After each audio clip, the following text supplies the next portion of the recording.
Welcome to మన chef. నేను మీ మాధవిని. ఈరోజు నేను మీకు కొత్తిమీర నిలవ పచ్చడి చేసి చూపిస్తాను. ఫస్ట్ టైం చేసేవాళ్ళు కూడా చాలా చాలా సింపుల్గా చేసుకునే విధంగా కరెక్ట్ కొలతలతో చెప్పానండి. మీరు కొత్తిమీర పచ్చడి చేసుకోవాలి అనుకుంటే ఈ వీడియోని ఒక్కసారి పూర్తిగా చూసి ట్రై చేయండి. చాలా టేస్టీగా మీ చేతులతో మీరే కొత్తిమీర పచ్చడి చేసుకోవచ్చు.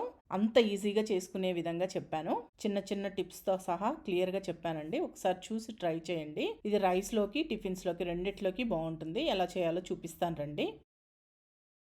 ఈ కొత్తిమీర నిలవ పచ్చడి కోసం నేను ఇక్కడ కొత్తిమీరని 12 కట్టల దాకా తీసుకున్నానండి. ఈ సైజులో ఉన్న కట్టలు 12 తీసుకున్నాను. ఇలా తీసుకున్న కొత్తిమీరని నేను ఇక్కడ చూపించినట్లు కట్ చేసేసుకోండి. చివర్న తీసేసేయండి. కొత్తిమీర అంతా ఇలా కట్ చేసుకోవాలి. ఇలా కట్ చేసుకున్న కొత్తిమీరలో మనకు అక్కడక్కడ వేరే ఆకులు కనిపిస్తూ ఉంటాయండి. అలాగే గడ్డి కూడా అక్కడక్కడ కనిపిస్తూ ఉంటుంది కదా, దాన్ని మొత్తాన్ని తీసేసి ఇలా ఒక ప్లేట్లో వేసి పెట్టుకోండి. ఇప్పుడు అన్ని కట్ చేసుకున్న తర్వాత నీళ్ళల్లో వేసి నీట్గా కడగండి. ఒక 3-4 సార్లు అన్నా నీట్గా కడగాలి. ఇలా కడిగిన కొత్తిమీరని ఏదైనా వడగిన్నెలో వేసి పక్కన పెట్టేశారంటే నీళ్లు మొత్తం పోతాయండి. నీళ్లు మొత్తం పోయిన తర్వాత ఈ కొత్తిమీరని ఏదైనా పొడి క్లాత్ పైన వేసి ఇలా పల్చగా అనేసి ఫ్యాన్ కింద పెట్టి ఒక అరగంట ఆరబెట్టండి. ఎండలో పెట్టద్దు, మళ్ళీ జస్ట్ ఫ్యాన్ కింద ఆరితే సరిపోతుంది. మనకి ఎక్కడ తడి లేకుండా బాగా ఆరిపోవాలి. తడి ఉంటే మళ్ళీ పచ్చడి పాడైపోతుంది కాబట్టి తడి లేకుండా ఆరేటట్టు చూసుకోండి. ఇప్పుడు నేను ఆరిన తర్వాత చూపిస్తున్నాను మీకు. ఎక్కడ తడి లేకుండా బాగా ఆరిపోయింది చూడండి. ఫ్యాన్ కింద పెట్టేసి ఈ విధంగా ఆరబెట్టుకోవాలి. ఇలా ఆరిన కొత్తిమీరని నేను ఇక్కడ చూపించినట్లు కట్ చేసుకోండి. ఇలా కొద్దిగా కొత్తిమీరని తీసుకొని ఈ విధంగా కట్ చేసుకుంటే సరిపోతుంది. కొత్తిమీర మొత్తాన్ని ఇదే విధంగా కట్ చేసుకొని ఏదైనా గిన్నెలో వేసి పక్కన పెట్టుకోండి. ఇప్పుడు ఇలా కట్ చేసుకున్న కొత్తిమీరని నేను ఇక్కడ చూపించినట్లు ఏదైనా ఒక బౌల్ తీసుకొని ఆ బౌల్లో వేసుకొని కొలుచుకోండి. 5 కప్పులు కొత్తిమీర వచ్చేటట్టు చూసుకోండి. అలాగే కప్పులో బాగా ఫుల్గా పెట్టేయకుండా జస్ట్ పైన అలా పెట్టుకొని కొలుచుకోండి. ఇలా కొలుచుకుంటే మీరు ఉప్పు, కారం, చింతపండు అన్నీ తీసుకోవడానికి ఈజీగా ఉంటుంది. ఎవరైనా పచ్చడి పర్ఫెక్ట్ కొలతలతో ఈజీగా పెట్టుకోవచ్చు అనమాట.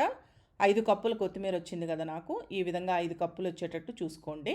ఒకవేళ మీకు గ్రాముల్లో కావాలంటే కూడా చూపిస్తాను చూడండి. ఈ కొత్తిమీరని నేను మెజర్ చేస్తున్నాను. 288 గ్రాములు ఉంది కదా, అంటే సుమారుగా ఒక 300 గ్రాములు అనుకోండి. కొత్తిమీరని ఇలా కొలుచుకొని పక్కన పెట్టేసుకోండి.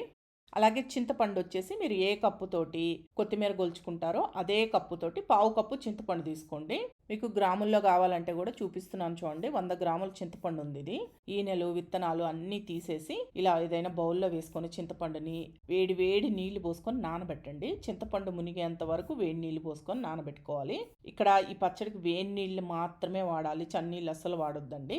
చింతపండు నానుతూ ఉంటుంది. ఈలోపు మిగతా ప్రాసెస్ అంతా చేసుకుందాం. ఇలా ప్యాన్ని వేడి చేసుకొని దీంట్లో 1/2 టేబుల్ స్పూన్ మెంతులు వేసుకున్న స్పూన్ తోటే 2 స్పూన్లు ఆవాలు వేసుకొని లో ఫ్లేమ్లో పెట్టి దోరగా వేయించుకోండి. మెంతులు బాగా వేగాలండి, లేకపోతే లైట్గా చేదనిపించేస్తుంది.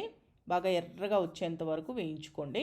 ఈ విధంగా బాగా వేగిన తర్వాత ఈ మెంతులు, ఆవాలని మిక్సీ జార్లోకి తీసుకొని నేను ఇక్కడ చూపించినట్లు మెత్తటి పౌడర్ లాగా చేసుకొని పక్కన పెట్టేసుకోండి.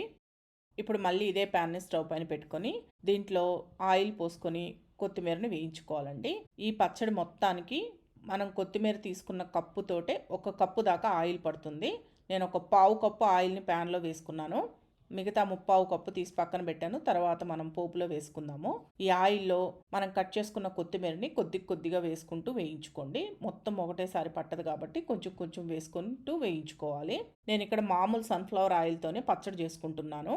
మీరు ఒకవేళ పచ్చడి చేసుకునే పని అయితే పల్లి ఆయిల్తో కానీ నువ్వుపప్పు ఆయిల్తో కానీ చేసుకోండి. పచ్చడి టేస్ట్ ఇంకా చాలా బాగుంటుంది. ఈ విధంగా వేగితే సరిపోతుందండి.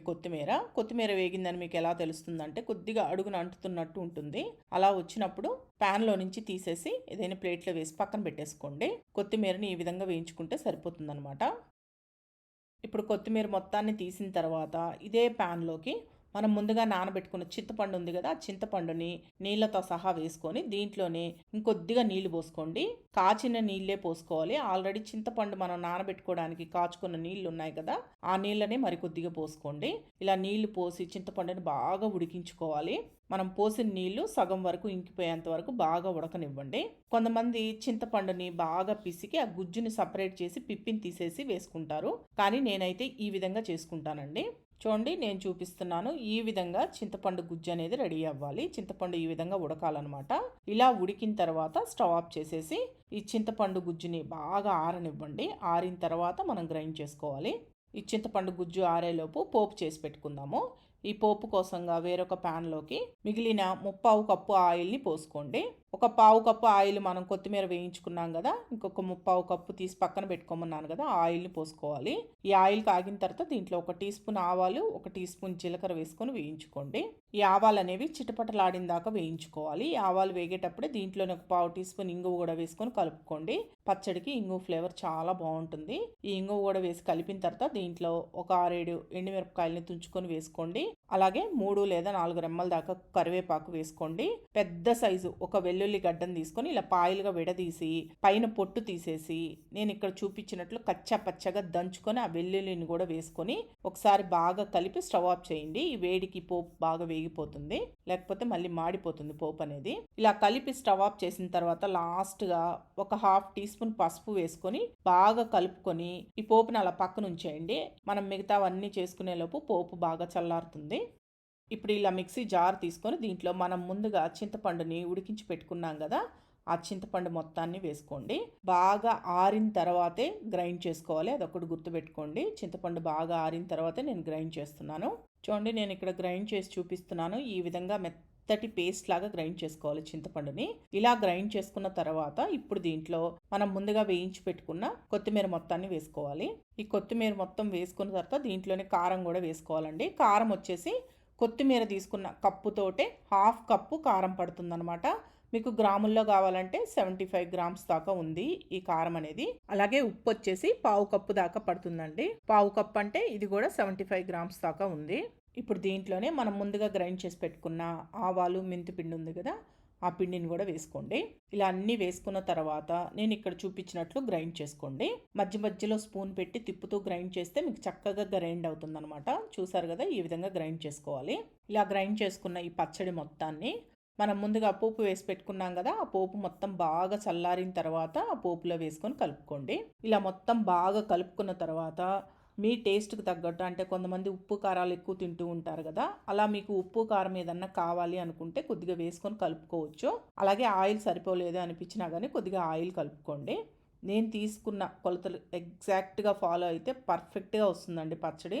ఎక్స్ట్రా మీరు ఏం కలపాల్సిన అవసరం లేదు. కొంతమంది కొద్దిగా బెల్లం వేసుకుంటారండి, మీకు ఇష్టం ఉంటే కొద్దిగా బెల్లం కలుపుకోండి. నేనైతే బెల్లం వేయలేదు. ఇలా కలుపుకున్న తర్వాత ఏదైనా డ్రైగా ఉన్న గాజు సీసాలు స్టోర్ చేసి పెట్టుకుంటే మీకు బయట పెట్టుకున్నారనుకోండి ఒక 2 నెలల పైన నిలువ ఉంటుంది. అదే మీరు ఫ్రిడ్జ్లో పెట్టుకుంటే 6 నెలల వరకు ఫ్రెష్గా ఉంటుంది, రంగు మారకుండా బాగుంటుంది అనమాట.